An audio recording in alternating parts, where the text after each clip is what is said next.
అందరికీ నమస్కారం అండి. ఈ సంక్రాంతి చాలా బాగుంది. అండ్ ఈ సంక్రాంతి బిగినింగ్లో బాస్ మెగాస్టార్ చిరంజీవి గారు కొడితే 6 కొట్టాలరా అన్నట్టు బాల్ని బౌండరీ దాటి బ్లాక్ బస్టర్ కొట్టారు.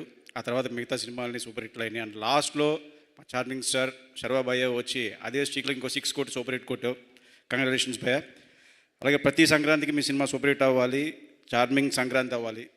అలాగే సినిమాలో పనిచేసిన ప్రతి టెక్నీషియన్స్కి, ఆర్టిస్టులకి అందరికీ కంగ్రాచులేషన్స్. ముఖ్యంగా అనిల్ గారు సార్ కంగ్రాచులేషన్స్. ఇక మా రైటర్స్ ముగ్గురు అసలు పంచ్ మీద పంచు గ్యాప్ లేకుండా వేసుకుంటూ ఎంటర్టైన్ చేసుకుంటూ వెళ్ళిపోయారు. సూపర్ భయ్యా, మీ టైమింగ్ అదిరిపోయింది. అలాగే ఇకపోతే నెక్స్ట్ హీరో నరేష్ గారు, ఆయన ఈ మధ్య ఒక్కో సినిమాలో ఒక్కో క్యారెక్టర్తో వచ్చి అసలు అలా లేపుతున్నారు సినిమాని. Congratulations sir. అండ్ మిగతా పనిచేసిన టెక్నీషియన్ అందరికీ కూడా వన్స్ అగైన్ సంక్రాంతి శుభాకాంక్షలు. Thank you. Thank you so much, Vasishta garu and Trinath garu. Thank you so much. Yes, please have your seats.